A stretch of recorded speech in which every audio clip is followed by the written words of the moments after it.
चले थे आतंकवादियों से सुलह कराने और अब खुद आ गए हैं आतंकवादियों के निशाने पर। ये दिलचस्प किस्सा पाकिस्तान का है, जहां की एक प्रमुख राजनीतिक पार्टी जमीयत उलमा के चीफ फजलुर रहमान, जो अफगानिस्तान से आतंकवादी संगठन तहरीक तालिबान पाकिस्तान की बाबत बातचीत करने जा रहे थे और दोनों देशों के बीच चल रहे तनाव को दूर करने की बाबत जिन्हें अफगानिस्तान जाना था, अचानक उनका अफगानिस्तान दौरा रद्द हो गया है क्योंकि उनके काफिले पर अज्ञात लोगों ने हमला कर दिया। इसके बाद फजलुर रहमान ने अपना अफगानिस्तान दौरा रद्द कर दिया था। फजलुर रहमान का दावा था कि वो अफगानिस्तान जाएंगे और अफगानिस्तान जाकर वो वहाँ पर जो आतंकवादी संगठन है तहरीक तालिबान पाकिस्तान, उसकी बाबत बातचीत करेंगे। इसके अलावा दोनों देशों के बीच चल रहे तनाव को कम कराने की कोशिश करेंगे और हो सकता है कि उनकी कोशिशें रंग लाएं और दोनों देशों के बीच तनाव कम हो जाए। लेकिन फजलुर रहमान को उस समय धक्का लगा जब 2 दिन पहले उनके काफिले पर अज्ञात हमलावरों ने रात को हमला बोल दिया और गोलियां उनके काफिले की गाड़ियों पर लगी। हालांकि उस समय गाड़ी में फजलुर रहमान मौजूद नहीं थे।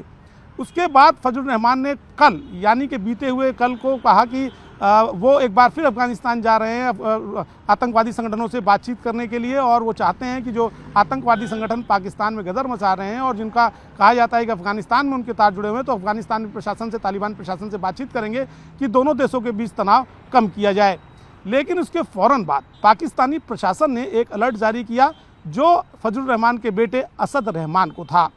असद रहमान को के बारे में हम आपको बता दें कि असद रहमान फजलुर रहमान के बेटे हैं और वो पाकिस्तान के पूर्व मंत्री भी रह चुके हैं और वर्तमान में 8 फरवरी को जो पाकिस्तान में नेशनल असेंबली के चुनाव होने जा रहे हैं वो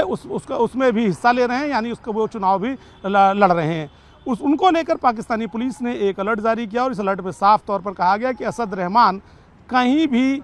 अपनी यात्राओं के बारे में या अपनी किसी योजना के बारे में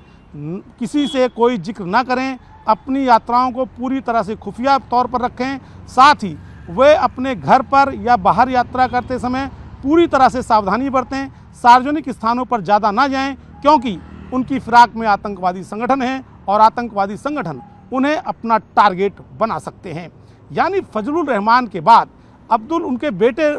को जो है मिली है अब आतंकवादियों से मारने की धमकी और पाकिस्तानी प्रशासन ने इस बारे में बाकायदा अलर्ट भी जारी किया है। इस अलर्ट में साफ तौर पर कहा गया है कि यह अलर्ट आपको इसलिए बताया जा रहा है जिससे आपके नोटिस में रहे कि आतंकवादियों के निशाने पर आप हैं और आतंकवादी आपको आपके घर में या बाहर कहीं भी निशाना बना सकते हैं। लिहाजा आप पूरी तरह से चौकस रहें और आप अपनी सभी यात्राओं या सभी जो भी गुप्त यात्रा आप करना चाहते हैं या भी आपकी जो भी मीटिंग्स हैं उनके बारे में स्थानीय पुलिस को समय समय पर सूचित करते रहें, जिससे किसी भी तरह की अप्रिय घटना को रोकने के लिए स्थानीय पुलिस तत्काल आपका साथ दे।